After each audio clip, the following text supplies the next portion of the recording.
Assalamualaikum warahmatullahi wabarakatuh. Salam dan bahagia untuk Bapak Ibu Guru hebat.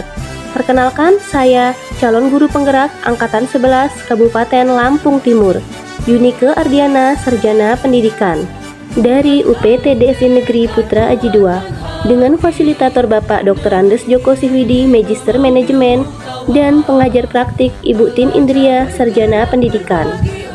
Pada kesempatan kali ini, saya akan memaparkan tugas 3.1H, demonstrasi kontekstual modul 3.1, pengambilan keputusan berbasis nilai-nilai kebajikan sebagai pemimpin.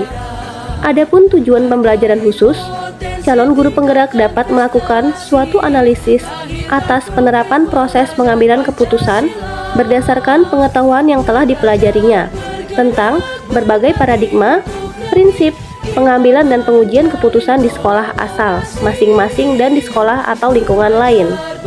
Kegiatan dalam tugas demonstrasi kontekstual yaitu wawancara dengan pimpinan sekolah. Yang pertama, wawancara kepada Ibu Istiqomah Sarjana Pendidikan, Kepala UPTDSD Negeri 2 Pakuan Aji. Yang kedua, wawancara kepada pimpinan Ibu Nomi Sarjana Komputer, Kepala SMK Islam Bani Hasan Tonawi. Berikut dapat disaksikan video wawancara saya dengan pimpinan sekolah. Selamat siang, Bu. Ya, Apa kabar, Ibu? alhamdulillah baik. Terima kasih atas waktunya sudah mau meluangkan waktunya untuk bertemu dengan saya. Di sini tujuan saya adalah ingin mewawancara Ibu sebagai pimpinan dari UPTDSD Negeri 2 Pakuan Aji ya, Bu ya. Ya. Di sini ada beberapa pertanyaan yang saya ajukan, boleh Bu? Boleh. Ya. Keluarkan ya berarti ya. Yang pertama ya Bu ya, selama ini bagaimana Ibu dapat mengidentifikasi kasus-kasus yang merupakan dilema etika atau bukan moral di sekolah ini, Bu? Kalau saya biasanya kalau ada tentang moral etika Ya. itu biasanya kita memperhatikan antara kasusnya kan biasanya pelik ya. Ya. Ada beberapa alasan, misalnya guru sering terlambat. Ya. Kita berbagai alasan. Ya. Ada alasan yang nanti mengenang, Ya. kan biasa. Makanya kita harus benar-benar pandai-pandai memutuskan. Ya, jadi sudah biasa Bu ya menghadapi kasus dilema etika atau bujukan moral nih Bu ya, tentangan ya Bu ya. Nah Bu, kemudian selama ini bagaimana Ibu menjalankan pengambilan keputusan di sekolah ini, terutama untuk kasus-kasus di mana ada dua kepentingan yang sama-sama benar atau sama-sama mengandung nilai kebajikan, Bu? Biasanya saya kalau ada dua masalah atau misalnya kita tidak bisa memutuskan, kita kan punya atasan. Berarti kita minta pertimbangan dari atasan kita, misalnya pengawas sekolah. Kita meminta tolong pengawas sekolah datang gimana caranya baiknya agar sekolah kita juga lebih baik, lebih bagus ke depannya, tidak ada tuntutan moral atau yang lain, karena di situ ada pertimbangan moral karena etika tadi. Iya Bu, jadi di sini Ibu mengambil keputusan mengajak pengawas sekolah ya Bu ya, agar tidak ada nanti di kemudian hari kesalahan ya Bu ya. Jadi di sini Ibu mengajak pengawas. Ya, selanjutnya langkah-langkah atau prosedur seperti apa yang biasa Ibu lakukan selama ini untuk menangani kasus tadi, Bu? Untuk menangani kasus tadi kita banyak-banyak mencari informasi yang fakta, yang benar-benar valid di situ. Ya. Benar nggak kasus tersebut sesuai dengan apa yang dibicarakan atau tidak. Kemudian kita juga selalu mempertimbangkan tadi moral tadi. Ya. Kita juga mempunyai atasan tadi, kita harus konsultasi dengan atasan, kemudian dengan teman sejawat ataupun rekan guru yang lain. Ya. Jadi di sini Ibu mengumpulkan informasi ya Bu ya, sesuai dengan fakta-fakta ya Bu ya. Ya. Tidak boleh nanti ke belakangnya tidak sesuai. Ya. Jadi harus mempertimbangkan moral tadi Bu ya. Ya. Ya, baik Bu. Kemudian hal-hal apa saja yang selama ini Ibu anggap efektif dalam pengambilan keputusan dalam kasus dilema etika tersebut, Bu? Yang lebih efektif kita untuk mengambil keputusan Ya, yang tadi. sudah Ibu ambil. Ya. Kita harus mementingkan kepentingan umum. Ya. Misalnya seperti kita kan perempuan, Ya. kebanyakan kita tanggung jawab sebagai ibu rumah Ya. tangga, sebagai istri, Ya. itu kan kebanyakan Ya. ya Bu. Tapi kita harus memperhatikan karena kita yang tadinya udah terjun ke dunia pendidikan Iya. itu memang Harus tanggung siap jawab menerima ya. konsekuensinya Bu ya. Iya. Jadi harus memberikan kepentingan umum ya Bu Iya. ya. Ya. Ya baiklah Bu, selanjutnya hal-hal apa yang selama ini merupakan tantangan dalam pengambilan keputusan, yang merupakan yang Ibu anggap sebagai tantangannya apa Bu dalam pengambilan keputusan selama ini? Tantangan yang banyak Isinya yang pernah untuk dijawab, mengambil keputusan ya. tadi adalah sesama teman. Sama teman, Ya. tantangannya sama teman Ya, ya. di Dewan Guru atau mungkin dari Iya. yang lain itu begitu banyak tantangannya karena apa risikonya. Iya. Karena di situ kita kan untuk memajukan sekolah agar lebih baik. Iya. Jadi itu lebih tantangannya. Ya, tantangannya karena semua teman ya Bu ya. Iya. Ya. Ibu ada jadwal, misalnya ada jadwal tertentu nggak Bu yang Ibu jadwalkan? Misalnya ada kasus nih, saya jadwalkan setiap hari ini, punya jadwal nggak Ibu Tanggal dalam 8, menangani kasus-kasus tanggal 1, tersebut? pas semua ini Setiap kasus kita kan mempunyai misalnya kita kan kalau sekolah ya. Nah, itu tanggal 1 tanggal 8 kita buka lain. Kayak agenda. Iya. Itu menangani gimana kepribadian antara satu guru dengan guru yang lain di Iya. situ. Walaupun di situ kita tidak kelihatan menilai, Iya. tapi kita harus bisa Fotoan tahu kita kuilo. kepribadian salah satu atau semua Guru itu. Jadi Ibu memiliki buku pribadi Bu Iya. ya, atau agenda, ibaratnya kan prosedur ya Bu ya, Iya. biar nanti tahu bagaimana Ada. iya masalah-masalah guru tersebut Iya. ya, jadi paham ya masing-masing misalnya guru. Heeh. ini alasannya kenapa, Iya. kita kan punya bukti Iya, yang Bu. pertama. Jadi Kita nanti juga tidak punya akan lupa atasan. Ibu ya. Iya. Adakah seseorang atau faktor-faktor apa Bu yang selama ini mempermudah atau membantu Ibu dalam pengambilan keputusan dilema etika? Adakah teman yang bisa membantu Ibu atau pimpinan pengawas tadi? Ya. Begitu banyak seperti contohnya pengawas, teman tadi, karena kita juga harus mau minta pertimbangan dari teman tadi, Ya. karena beliau yang lebih tahu. Kalau pengawas mungkin cuma Jarang ya Bu di saja, sekolah ya. kita cuma minta Iya. pertimbangan gimana baiknya Iya. dari pengawas. Kalau yang lebih tahu kan teman sejawatnya itu tadi. Jadi rekan guru di sekolah Bu ya, warga sekolah yang bisa membantu Ibu ya Bu ya, dibandingkan pengawas. Pengawasnya Iya. hanya seperti meminta solusi lah Iya. ya Bu ya. Ya. Mempertimbangkan atau menasihati. Ya. Karena yang tahu murid atau keadaan sekolah ya teman-teman Iya. rekan guru di sekolah ya Semua Bu. warga sekolah. Iya. Dan pertanyaan terakhir Bu, dari semua hal yang telah tadi Ibu sampaikan, pembelajaran apa yang Ibu petik dari pengalaman Ibu mengambil keputusan dilema etika ini Bu? Yang bisa saya ambil di sini, saya sebagai pemimpin tidak boleh berat sebelah Iya. di situ. Kita harus objektif. Iya. Dan mengapa tadi kita harus mempunyai buku pribadi Iya. tadi? Kenapa harus sesuai dengan fakta? Tidak boleh ambil keputusan. Oh ini lebih baik. Oh Iya. ini tidak boleh. Kita harus semuanya objektif sesuai dengan fakta. Jadi di sini tidak boleh berat sebelah ya Bu Iya. ya. Makanya tadi Ibu sudah menyiapkan buku pribadi atau agenda. Jadi sesuai fakta-fakta yang sudah Ibu cari tahu informasinya ya Bu ya. Iya. Baik Bu, demikian. Terima kasih Ibu sudah mau saya wawancara. Semoga kedepannya Ibu dapat mengambil keputusan sesuai dengan kebijakan ya Bu ya. Dan yang terpenting dalam mengambil keputusan yang pertama kita harus berpihak pada murid, Iya.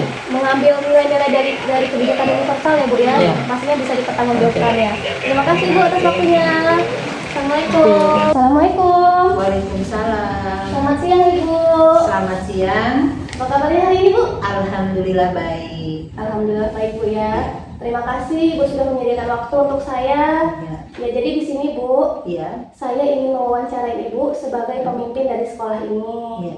Ya salah satu tugas dari program pendidikan guru penggerak ingin mewawancari tentang bagaimana Ibu mengambil keputusan.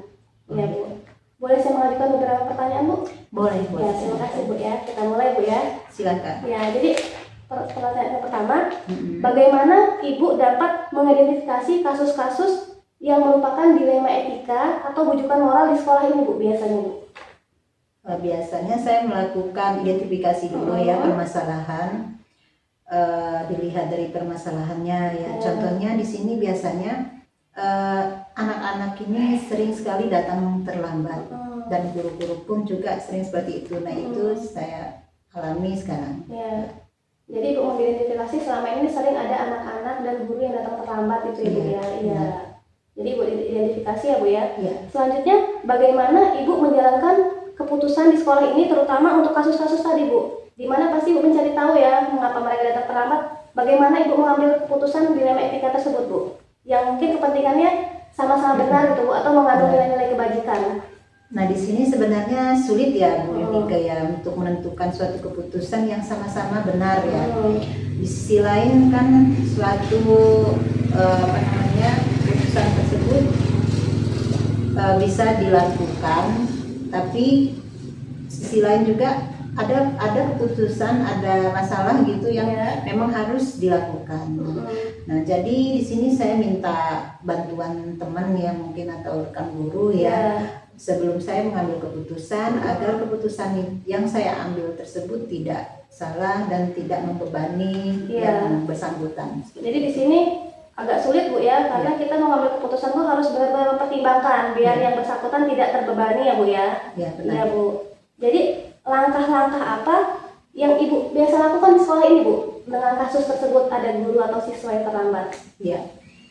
Langkah yang pertama yang biasa saya lakukan itu saya mengajak para guru itu berdiskusi ya masalah keterlambatan siswa, atau dalam keterlambatan guru juga saya mengajak wakur ya untuk musyawarah untuk mengatasi masalah ini, dan di situ kami bisa pecahkan bersama bagaimana cara penyelesaiannya. Ya, jadi di sini berdiskusi bersama wakur ya untuk menyelesaikan masalahnya Bu ya. Kemudian hal-hal apa saja yang selama ini Ibu anggap efektif dalam mengatasi masalah tersebut, Bu? Ya, dalam hal ini biasanya saya lakukan yang pertama berkolaborasi ya. Dengan teman-teman atau dengan guru-guru yang ada di sekolah ini, kemudian saya ajak diskusi ya mengenai permasalahan. Saya ajak juga bagaimana cara mencari solusinya seperti itu Bu.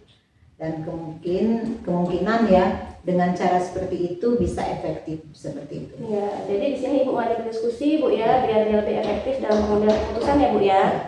Iya Bu. Kemudian ada tidak Bu hal-hal yang menjadi tantangan dalam menghadapi kasus dilema etika ini Bu? Iya, memang ada ya. Sungguh tantangan yang luar biasa. Iya. Karena namanya dilema. Iya. Dilakukan salah, nggak dilakukan juga salah. Iya. Jadi hal yang saya lakukan biasanya itu saya ya kembali lagi ke kolaborasi ya. Saya tidak mau mengambil keputusan yang salah. Jadi saya minta pertimbangan dengan guru-guru lain bagaimana cara untuk mengambil keputusan tersebut. Jadi tantangannya ibaratnya kita jangan sampai salah satu keputusan ya. Kemudian ada yang tidak Bu atau Ibu menyelesaikan kasusnya saat itu juga, atau Ibu memiliki jadwal untuk menyelesaikan kasus dilema etika tersebut? Oke, kalau seperti itu ya, untuk menyelesaikan kasus itu saya lihat kasusnya dulu. Ya, kasusnya itu memang kasus mudah ya dan bisa diselesaikan secara cepat, atau memang kasusnya itu mengkaitkan banyak yang terlibat di situ. Nah, itu saya jadwalkan dulu. Saya hubungi dulu yang bersangkutan seperti itu. Ya, jadi Ibu tergantung kasus Bu ya. Kalau kasusnya berat mungkin dijadwalkan. Tapi jika kasus itu ringan cukup saat itu juga Ibu selesaikan ya Bu ya. Betul sekali. Ya, bagus sekali Bu. Kemudian Bu, adakah seseorang atau faktor-faktor yang selama ini mempermudah atau membantu Ibu dalam menangani kasus dilema etika tersebut Bu? Iya. Tentu saja ya, banyak faktor yang bisa menyelesaikan masalah tersebut ya. Yang pertama masalah ringan atau masalah berat gitu kan. Nah, itu saya terus terang aja saya minta bantu dengan rekan-rekan ya, dengan mungkin minta pendapat keluarga juga ya, itu nggak lepas juga ya. Nah, itu yang terus dalam penyelesaian masalah saya juga berkolaborasi dengan rekan di sekolah. Saya adakan rapat dulu. Nah, itu di situ kami bersama-sama untuk mengambil keputusan ya, berusaha tidak salah dalam pengambilan keputusan seperti itu. Jadi di sini yang membantu Ibu selain rekan guru tadi keluarga juga Bu ya. Keluarga kita juga. butuh dukungan keluarga Bu ya agar tidak salah ya. Terakhir Bu ya, dari semua hal yang telah Ibu sampaikan tadi, pembelajaran apa yang dapat Ibu petik dari pengalaman Ibu mengambil keputusan dilema etika ini Bu?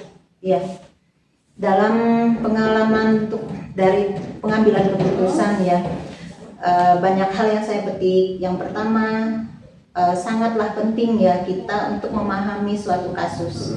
Dan di sini untuk pembelajaran diri kita sendiri juga ya. Suatu kasus janganlah kita anggap gampang, karena masalah kecil bisa jadi besar ya.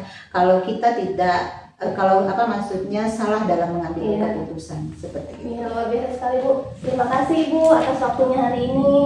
Iya. Ya, semoga kedepannya di sini Ibu memimpin tidak salah dalam mengambil keputusan. Ibu dapat mengambil keputusan dilema etika ataupun rujukan moral dengan tepat ya Bu ya. Terutama dalam dilema etika Bu ya, Iya. di mana kasus itu benar sama benar. Jadi buat kita dilema Bu ya. Iya, benar. Ya, tak lupa Bu dalam mengambil suatu keputusan kita harus ada 3 prinsip. Yang pertama, kita harus berpihak pada murid jika terhadap murid Bu ya. Benar. Kemudian mengandung nilai-nilai kebajikan universal, dan terakhir itu bertanggung jawab ya pastinya Bu. Iya. Yang kita ambil bisa kita pertanggungjawabkan nantinya ketika dipublikasikan ya Bu ya. Iya. Terima kasih Bu atas waktunya Bu ya. Terima kasih Iya. juga Bu Yunika sudah Iya. mau berkunjung di sini. Iya. Sukses selalu Ibu.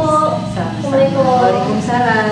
Analisis dan refleksi. Yang pertama, hal-hal menarik yang muncul dari wawancara tersebut adalah baik kepala sekolah Bu Istiqomah dan Ibu Nomi, mereka mengambil keputusan sangatlah hati-hati.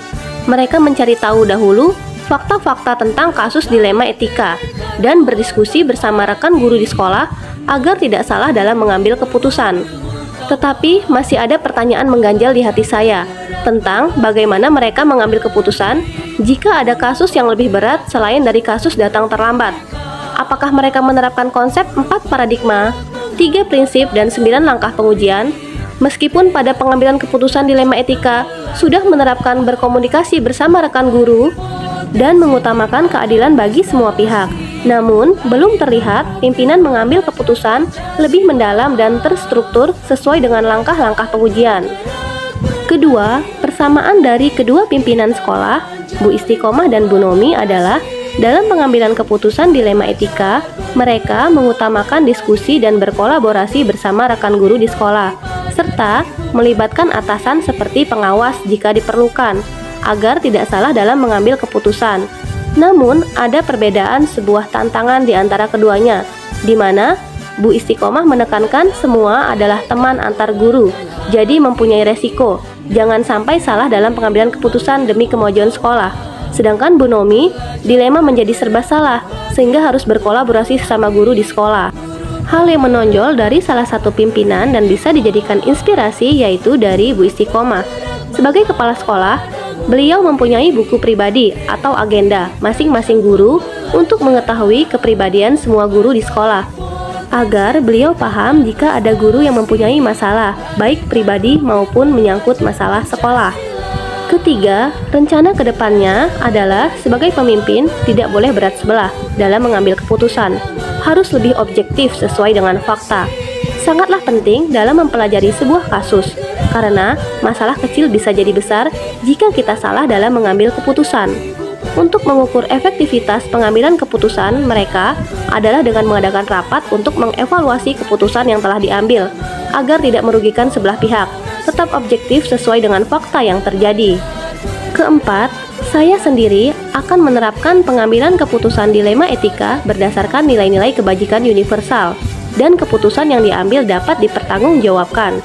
Dan dalam pembelajaran, saya akan mengambil keputusan yang berpihak pada murid, serta saya akan berkolaborasi bersama rekan sejawat dan pimpinan sekolah untuk mendiskusikan jika kasus tersebut tidak dapat saya putuskan sendiri, dengan menggunakan prosedur yang sistematis dalam pengambilan keputusan, yaitu 4 paradigma, 3 prinsip, dan 9 langkah pengujian. Saya akan menerapkan pengambilan keputusan kasus dilema etika dari sekarang juga, baik di dalam lingkungan sekolah, lingkungan masyarakat, maupun lingkungan keluarga saya. Guru penggerak majukan pendidikan, guru penggerak menghamba pada murid, kreatif rancang pembelajaran. Demikian pemaparan saya tentang tugas demonstrasi konstekstual modul 3.1 wawancara pimpinan sekolah. Semoga video ini bermanfaat. Wassalamualaikum warahmatullahi wabarakatuh. Semoga tergerak, lekas bergerak, mari menggerakkan. Salam guru penggerak. Belajar bergerak berbagi untuk negeri demi bakti pada